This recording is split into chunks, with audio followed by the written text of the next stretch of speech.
It's great to be here at the Georgia Healthcare Association, and Amelia Island's a wonderful place. Everyone is thrilled and excited to be a part of this, and you can just sense that there is a compassion in people's heart to serve, and that's what makes this association so special as people, and their willingness to do the things that sometimes are not always very glorious, but ultimately it is all for the betterment of an individual. And so we appreciate the association, the great commitment that they have to our state to make it the very best that it can be. Tony's been a great friend. Russell Carlson, who started out in my very first lieutenant governor's campaign, that's now with the association and doing a wonderful job, and so many others. Since I have seen many of you last, actually I want you to know that I am a proud grandfather. And some of you may already know, but I have 3 boys. 2 of them are married, and my oldest son and his wife gave us our very first grandchild. And it's a little girl. Her name is Everett Grace, and I want you to know she's the most beautiful thing you've ever laid your eyes on, all right? And oftentimes, you know, there are men that are around my age or a little bit older, and they want to come up to me and tell me how beautiful their grandchildren are. And I have to enter little Everett Grace into beauty contests all the time. You know what I mean? Those guys want to brag, so I just flop out my phone and show the picture of Everett Grace, and I win. She wins every single time. It's just the most amazing thing. People tell me all the time, you know, they're like, you know, you love your kids, but you fall in love with your grandkids. There could not have been a truer statement that's been made, and I fell in love with her from the very beginning. I've been on the road nonstop, and I was able to be home. I flew in late Friday, so I was home Saturday, and obviously I had all my grass and yard work and all those things and garbage to take off, the things that lieutenant governors do on a regular basis, you know. Had all that to get caught up on, but Sunday after church, the whole family came over and we got to have lunch. And I got to see little Everett Grace. It had been a week, so I was having withdrawals, you know, but I finally got to see her, and obviously, you know, she just wanted to come to me and be in my lap the whole time. But I looked over there and I said, man, that's a beautiful dress you have on. And she's 8 months old. So, I mean, obviously, you know, she can't talk or anything. But, and I said, whoa, what a beautiful dress. And I looked, and it had the Masters emblem on it, right? So, I mean, I'm a big golfer. My boys are golfers, and we go to the Masters every year. And I'm like, my goodness, where in the world did you get that? And Nita, my wife, said, well, we bought it for her. And the first thing I thought of, you know, and this is really bad, okay, but the first thing I thought of is, I'm on public welfare. How did I afford a dress like that, you know? And then it occurred to me, it's like, she's priceless. It doesn't matter, you know. I would have, and my boys look at me and they're like, who are you and what did you do with my daddy, you know? But everything has changed, but it's a great season in our life, and I am thrilled, very thrilled to be here with each of you.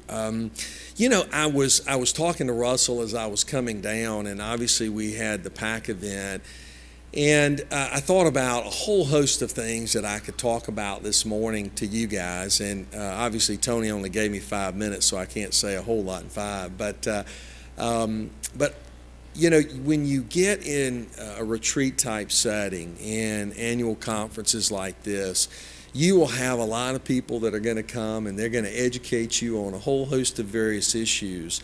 But for me this morning, I just wanted to kind of encourage you. I wanted to come this morning and just express my deep, sincere appreciation to each and every one of you for the sacrifice, for the commitment that you demonstrate on a daily basis. And I really want to tell you a story. And the story is really out of the Bible. And it's one of my favorite stories of all. And it's the story of King David. But it goes on beyond that. Many of you know the story of King David and how he, as a little shepherd boy, came and slayed Goliath. What is interesting about the story is after that, King Saul at the time became very jealous of David and the little shepherd boy. And so because of his jealousy, he actually sought to take his life. And it was not something that was just of King Saul, but jealousy has a way of doing that. The interesting part of this story, though, is that King Saul, had a son. His son's name was Jonathan. Jonathan was a person that gave David refuge. He befriended him. He was a person who became very, very close to David, even though his father had a different motive and different purpose. What ended up happening is, as the story goes on, is that Jonathan, ultimately his life was taken. Then David becomes king.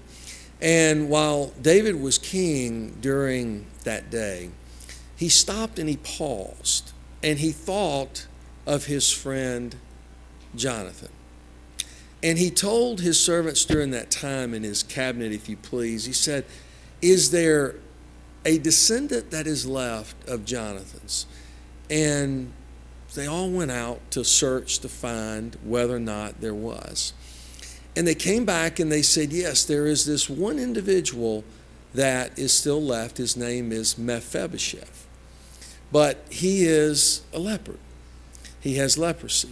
And King David at the time says, go get him and bring him to the palace. Now you can imagine kind of what took place during that time, because there were those that we call aristocrats that didn't want to go and bring someone that may have leprosy to the palace. But they knew that the king was serious, and the king made the decree, and so as a result they went and got Mephibosheth and brought him back to the palace. As he entered into probably, I suspect, what was stone flooring, they noticed that he had a club foot. And I can imagine that Mephibosheth probably did not feel very welcomed. And I'm sure as people looked around, they looked upon him in a very different light. But it did not matter to King David. And King David made the statement to Mephibosheth that you are welcome to dine at my table at any time, and I will restore to you everything that was the inheritance of Jonathan. You see, what King David did is he remembered a love, a friendship, loyalty of Jonathan, not knowing who Mephibosheth was, but Mephibosheth was the beneficiary of that love, of that friendship, and of that commitment. I thought about that this morning, and the reason that I thought about that is because I think all of us, and even in the work that I do, life is not about self, but what life truly is about is service and service to others. And when we commit ourselves to that act of service, that's when we truly find the greatness that this world has to offer. Oftentimes in the work that each of you do, sometimes it's tough, it's hard. No one likes to work the graveyard shift, but it's not about a job. What it's about is a sense of service, a commitment, a love, a demonstration of compassion to those that need it the most. When we think of end of life, we think of those individuals that are in hospice care that show up sometimes out in the country and all over this state. And there's a family that's grieving, and they need someone there to hold their hand, to assure them that everything's going to be okay.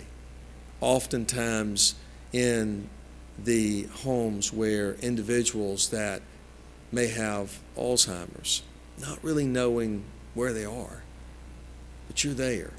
You're there each and every day to ensure that they have the best quality of life and the opportunity to experience love. We all, as human beings, want that love. And it takes all of us and each of us doing our job. All people matter. And in your jobs, every single job that you perform is an important piece of the puzzle that makes this delivery of care come together. Facilities could not work without all of us pitching in. Sometimes we have a tendency to judge, just like those did of Mephibosheth.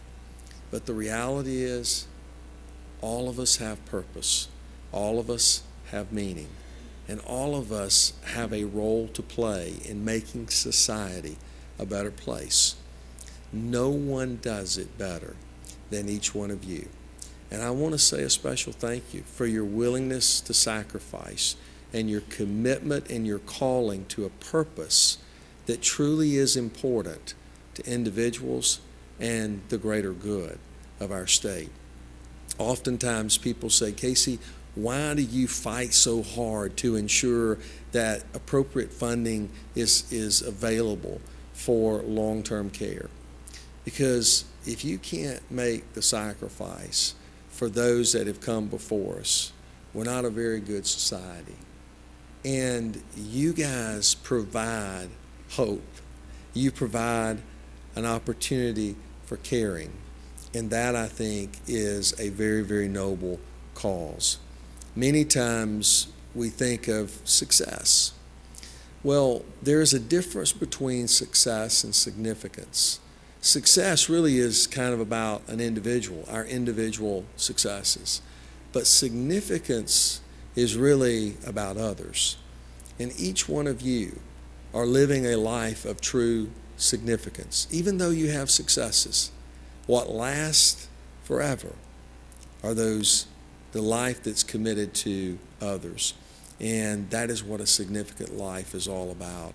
And so continue be steadfast in your commitment to make your place, the world you live in each and every day, a special place where individuals can feel warmth, feel compassion, and feel love. Because when you do that, you're adding tremendous value to your organization and to the people in which you see each and every day.